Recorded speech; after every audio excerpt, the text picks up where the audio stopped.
बिस्मिल्लाहिर्रहमानिर्रहीम नहमदुहु व नसल्ली अला मुहम्मद रसूलुल्लाह करीम। ये प्रॉब्लम डिफरेंशियल इक्वेशन से है। Solve linear differential equation with constant coefficient, क्योंकि यहाँ पर कोफिशिएंट है 1 एंड 4 जो कि कांस्टेंट है। Solve D to the power 4y upon D X to the power 4 plus 4y is equal to 0।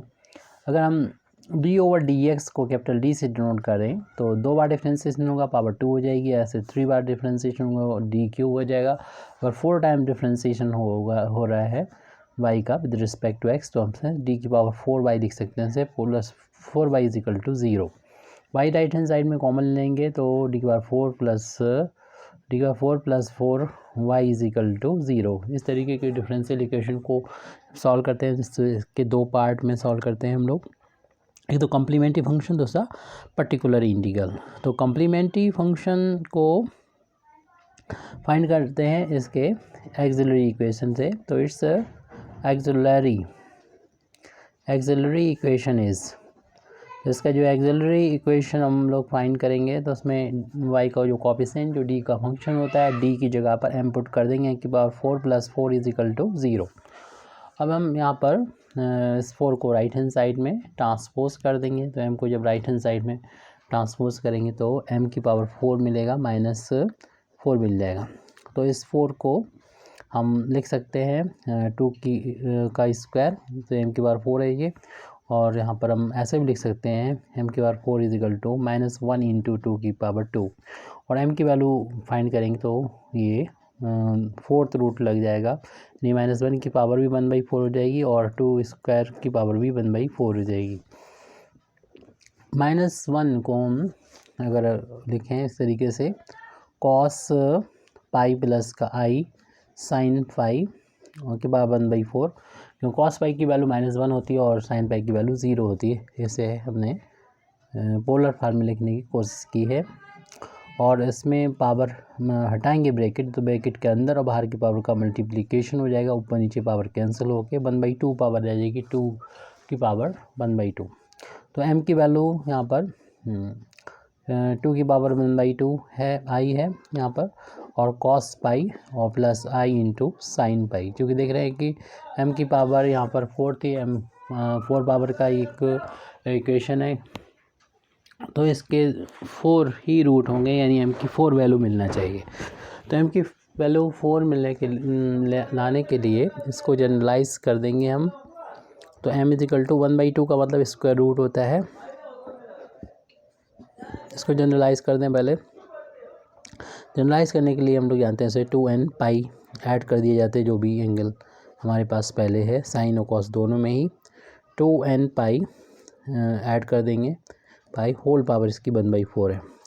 अब यहाँ पर हम डिमाइवर थ्योरम को अप्लाई कर देंगे। डिमाइवर थ्योरम में क्या होता है आपको मालूम ही है, कॉस थीटा हो साइन आई के साथ साइन थीटा हो होल पावर n हो, तो इस पावर का एंगल में मल्टीप्लिकेशन हो जाता है, कॉस n थीटा प्लस आई इंटू साइन n थीटा। तो इस डिमाइवर थ्योरम का यहाँ पर यूज़ कर लेंगे अगली स्टेप में।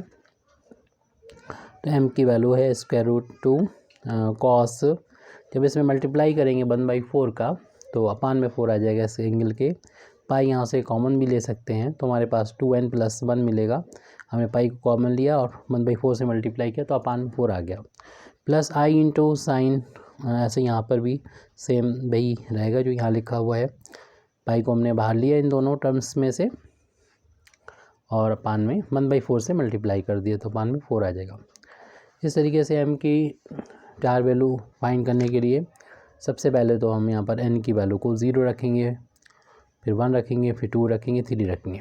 4 वैल्यू m की ये रखेंगे, तो n की 4 वैल्यू ये रखेंगे तो यहाँ पर तो m की हमें 4 वैल्यू मिल जाएंगी। n की वैल्यू अगर 4 भी रखते हैं तो आपको कोई नई वैल्यू नहीं मिलेगी, इन्हीं में से वैल्यू मिल जाएगी। इस तरीके से कोई भी n की वैल्यू नेक्स्ट 5, 6 कुछ भी रखते हैं तो इन्हीं 4 वैल्यू में से ही वैल्यू मिलेगी और एक्स्ट्रा कोई वैल्यू नहीं मिलेगी। तो हम पहले सिंप्लिसिटी के लिए यहाँ पर m बराबर 0 से स्टार्ट करते हैं, तो उसके करस्पॉन्डिंग m की जो वैल्यू मिलेगी उसे m0 से डिनोट कर लें और यहाँ पर वैल्यू पुट करेंगे n बराबर 0, तो ये ओनली cos π/4 मिलेगा। cos π/4 प्लस आई इंटू साइन π/4, और हम लोग जानते हैं π/4 मतलब 45 डिग्री, और cos 45 और sin 45 की वैल्यू सेम होती है, 1/√2 होती है। तो यहाँ पर 1/√2 रख दिया। अब इस ब्रैकेट को ओपन करके √2 का अंदर मल्टीप्लिकेशन करेंगे, तो ऊपर नीचे √2 से √2 कैंसिल होके यहाँ पर भी 1 बचेगा, यहाँ पर भी 1 आ जाएगा। तो m0 की वैल्यू हमको मिल गई है। अगले पेज पर हम देख रहे हैं m0 की वैल्यू मिल गई है 1 प्लस आई मिल गई। आपको मालूम है कि जो रूट होते हैं वो कॉम्प्लेक्स रूट हमेशा कंजुगेट की फॉर्म में होते हैं।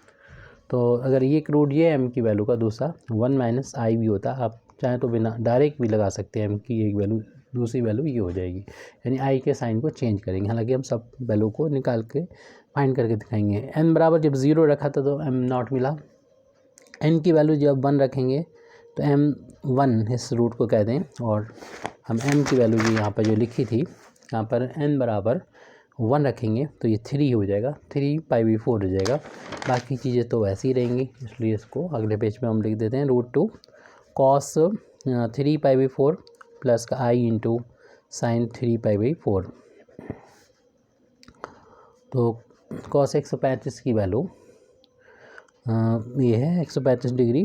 इसको ऐसे भी लिखा जा सकता है, अगर एक पाई इसमें ऐड कर देंगे और एक पाई माइनस कर देंगे तो ये 4 पाई माइनस का पाई बन जाएगा। और इसको जब हम 4 अपान में है अलग अलग, यानी 3 पाई को इस तरीके से लिख सकते हैं, अलग अलग करेंगे तो पाई माइनस का π/4 हो जाएगा। जैसे लिख सकते हैं पाई माइनस का π/4। आप डायरेक्ट भी अगर वैल्यू याद हो कि cos 135 की वैल्यू sin 135 की वैल्यू कितनी है तो आप लिख सकते हैं पाई माइनस π/4। जिसको याद नहीं उसके लिए हम इसको इस तरीके से कन्वर्ट कर देंगे। और ये फार्मूला तो हमें पता ही होना चाहिए कि cos 180 माइनस थीटा जो होता है वो माइनस का cos थीटा होता है, क्योंकि ये सेकंड क्वाड्रेंट की वैल्यू होती है। पाई में से कुछ माइनस करेंगे, सेकंड क्वाड्रेंट में पहुंचेंगे। ऐसे साइन में से साइन के सेकंड क्वाड्रेंट में वैल्यू प्लस में होती है, और आपको मालूम है चेंज नहीं होता। पाई होता है तो cos का cos, साइन का साइन रहता है। तो इन वैल्यूज़ का हम यहाँ पर यूज़ कर लेंगे, फार्मूलों का यूज़ करेंगे। तो माइनस का cos π/4 और प्लस का साइन π/4। और अभी देख चुके हैं हम लोग cos π/4 मतलब 45 डिग्री कितना होगा। तो m1 की वैल्यू √2 माइनस ये वैल्यू 1/√2 और प्लस का आई इंटू 1/√2। √2 का अंदर मल्टीप्लिकेशन कर देंगे इन दोनों टर्म में, तो m1 की वैल्यू मिल जाएगी -1 प्लस आई हो जाएगा। तो √2 से √2 या √2 कॉमन लेके कैंसिल कर सकते हैं, तो इतनी वैल्यू आ जाएगी। जैसे कि पहले बोला था कि जो रूट होते हैं वो कंजुगेट फार्म होते हैं। देखना है कि अगर एक m की वैल्यू जे मिली तो दूसरी रियल पार्ट वही रहेगी, इमेजिनरी पार्ट का साइन प्लस का माइनस कर देंगे, एक रूट जी हो जाएगी। इस तरीके से चार वैल्यू हमारे सामने हैं, क्योंकि एक वैल्यू ये निकली थी उसके बेस पर हम इसको इतना लिख सकते थे, और एक वैल्यू भाई ये निकली है तो दूसरी वैल्यू हम ये लिख सकते हैं। लेकिन हम इसको डायरेक्ट ना निकाल के फाइंड करके दिखा देते हैं, आप चाहें तो डायरेक्ट भी यूज़ कर सकते हैं। तो m बराबर हम जब 2 पुट कर n बराबर 2 पुट करेंगे m की इस वैल्यू में, m बराबर 2 रखेंगे तो ये 4 और 1 5 5/4 हो जाएगा। तो √2 cos 5/4 प्लस आई साइन 5/4 इसे लिखा जा सकता है। cos 5 पाई को लिख सकते हैं, 5 पाई को हम लिख देंगे 4 पाई प्लस का पाई, और अपान में 4 है तो अलग अलग इसको जब किया जाएगा तो पाई प्लस का π/4 बन जाएगा। तो अगले स्टेप में हम डायरेक्ट लिख देंगे पाई प्लस का π/4 और प्लस आई इंटू साइन पाई प्लस का π/4। √2 cos 180 प्लस थीटा, जो कि हमारा थर्ड क्वाड्रेंट में आएगा। थर्ड क्वाड्रेंट में दोनों ही cos भी और साइन दोनों ही माइनस होते हैं, तो cos π/4 आएगा और साइन भी माइनस का आएगा। माइनस शुरू में लिख दिया हमने साइन π/4, और हम लोग जानते हैं π/4 की वैल्यू cos और साइन की वैल्यू इक्वल होती है। तो m2 की वैल्यू मिल गई हमें, यानी ये तीसरा रूट है, m की तीसरी वैल्यू है -1/√2 और प्लस का आई इंटू 1/√2। √2 को अपान वाले से कॉमन लेके कैंसिल कर सकते हैं, तो m2 की वैल्यू मिल जाएगी -1 माइनस का आई। तो ये वैल्यू हम आपको मिल चुकी है, जिसके बारे में हमने पहले ही बताया था। ये वैल्यू हम कंजुगेट के बेस पर निकाल सकते हैं, क्योंकि इक्वेशन के रूट जो होते हैं अगर कॉम्प्लेक्स नंबर की फॉर्म में तो कंजुगेट की फॉर्म में होते हैं, कंजुगेट होते हैं। तो एक रूट और रह गया, m की वैल्यू और रहेगी, उसको हम n बराबर 3 पुट कर देंगे। तो m3 इस रूट को बोलें, और इसमें हम m की जो वैल्यू आई थी उसमें n की वैल्यू जब 3 रखेंगे 7 हो जाएगा, 7 π/4 हो जाएगा। बाकी सब तो चीज़ें वैसे रहेंगी। तो √2 cos 7 π/4 प्लस का i इंटू साइन 7 π/4। इसे कैसे लिख सकते हैं? 7 पाई को लिखा जा सकता है, आप कैलकुलेशन किसी भी तरीके से कर सकते हैं। 8 पाई माइनस पाई ऐसे करके लिख दें। अपान में 4 है तो जब अलग अलग करेंगे तो ये आ जाएगा 2 पाई माइनस का π/4। इस तरीके से लिख सकते हैं इसको। 7 π/4 को लिख सकते हैं 2 पाई माइनस का π/4 plus i into sine 2 pi minus का π/4। √2 कॉस 2 पाई माइनस, देख क्योंकि 2 पाई तो यहाँ पर आ जाता है, इसमें से कुछ भी माइनस करेंगे तो हम फोर्थ क्वाड्रेंट में आ जाएंगे, यानी ये वैल्यू जो है फोर्थ क्वाड्रेंट की वैल्यू को डिनोट कर रहा है। तो ये फोर्थ क्वाड्रेंट में कॉस प्लस होता है, कॉस π/4 वैल्यू हो जाएगी, लेकिन साइन जो होता है वो माइनस होता है, माइनस यहाँ लगा दिया, अप्लाई कर दिया हमने, तो ये साइन π/4 और कॉस π/4 और साइन π/4 की वैल्यू 1/√2 होती है। तो यहाँ पर वैल्यू पुट कर देंगे और m3 इस √2 को कॉमन लेके कैंसिल करेंगे तो m3 की वैल्यू 1 - i मिल जाएगी, जैसा कि हमने पहले बोला था कि m की एक वैल्यू ये 1 - i मिल जाएगी। इस वैल्यू को इस रूट का कंजुगेट होगा, तो डायरेक्ट भी कर सकते थे। तो अब हम कह सकते हैं हमारे m की जो चारों वैल्यू है, यानी m0, m1, m2 और m3, तो m की वैल्यू लिख देते हैं। m0 की वैल्यू 1 + i है, m1 की वैल्यू -1 + i है, और m2 की वैल्यू पीछे से देख के हम लिख रहे हैं -1 - i है, और m3 की वैल्यू 1 - का i है। तो जो कंजुगेट उनको अगर हम इकट्ठा एक साथ लिखें तो रियल पार्ट सेम जिसका होगा वो एक साथ नहीं रहेगा, ये सेम है, और इमेजिनरी पार्ट का साइन अलग है। जैसे 1 + -i इन दोनों को इकट्ठा करके लिख दिया, ऐसे इनको भी इकट्ठा करके लिख सकते हैं -1 + -i। अब इन m की वैल्यू को देख के हम कॉम्प्लीमेंट्री फंक्शन लिख सकते हैं, क्योंकि जितना रियल पार्ट होता है तो आप उसे e की पावर में बाहर वो वैल्यू लिखते हैं 1, उसमें इंडिपेंडेंट वेरिएबल x से मल्टीप्लाई करते हैं, फिर ब्रैकेट में c1 कॉस में लिखते हैं, i का जो कोएफिशिएंट नहीं लिखा तो 1 होगा, 1x independent variable plus c2 into sine, फिर साइन में यही एंगल लिखा जाएगा ix। ये तो इसके करस्पॉन्डिंग c8 का एक cf का एक पार्ट हो गया, प्लस फिर इस वैल्यू के करस्पॉन्डिंग लिखना है तो e की पावर m की वैल्यू में रियल पोर्शन में x से मल्टीप्लाई, ब्रैकेट c2 तक हो चुका था, c3 से स्टार्ट होगा, कॉस फिर इसका कोएफिशिएंट जो कि 1 है, यहाँ पर 1 टाइम्स x प्लस का c4, c3 के बाद c4 और साइन यही आ जाएगा, यानी 1x मतलब x हो जाएगा।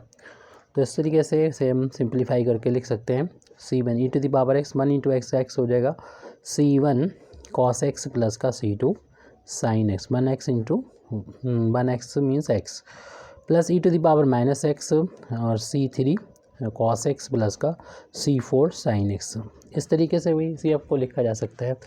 और पर्टिकुलर इंटीग्रल की वैल्यू अगर निकालें तो निकालने का मेथड ये होता है, जो हमारा गिवन डिफरेंशियल इक्वेशन होता है उसमें y का जो कोएफिशिएंट जो कि d का फंक्शन होता है उसको आप 1/d⁴ + 4 लिखेंगे, और राइट हैंड साइड में जो होता है, क्योंकि यहाँ पर 0 है, वैसे तो कुछ हो सकता था, यहाँ पर ये 0 है, यानी हमें CF निकालने के लिए ही थोड़ा सा तैयार किया जा रहा है। पर्टिकुलर इंटीग्रल की वैल्यू हो जाएगी 0 है तो ये पूरी वैल्यू 0 हो जाएगी, और इस डिफरेंशियल गिवन डिफरेंशियल इक्वेशन का सोल्यूशन हो जाएगा जो कि y = कम्प्लीमेंट्री फंक्शन और प्लस पर्टिकुलर इंटीग्रल। और यहाँ पर कम्प्लीमेंट्री फंक्शन हमारा आ चुका है, ऊपर लिखा है, ये यहाँ नोट कर देंगे हम, e⁻x c1 cos x plus का c2 sin x plus e⁻−x और c3 cos x प्लस का c4 sin x और प्लस ये पर्टिकुलर इंटीग्रल की वैल्यू तो 0 के बराबर है। आप चाहें तो आंसर ऐसे ही छोड़ सकते हैं, या फिर ऐसा भी कर सकते हैं, ब्रैकेट ओपन करें, e⁻x का दोनों टर्म में मल्टीप्लाई होगा, ऐसे e⁻−x का दोनों टर्म में मल्टीप्लाई होगा, जो टर्म cos x के हैं उनमें से cos कॉमन लेने पर हमें जो मिलेगा वो अगले स्टेप में हम आंसर करके लिख सकते हैं। y इज इक्वल टू, तो C1 और इसमें e की पावर x से मल्टीप्लाई किया, ये cos x का कॉफिशिएंट हम ढूंढ रहे हैं, जो कि C1 cos x हो जाएगा और इसका इंटू यहाँ होगा C3 e की पावर x हो जाएगा, प्लस का C3 e to the power minus X, cos x का कॉफिशिएंट है।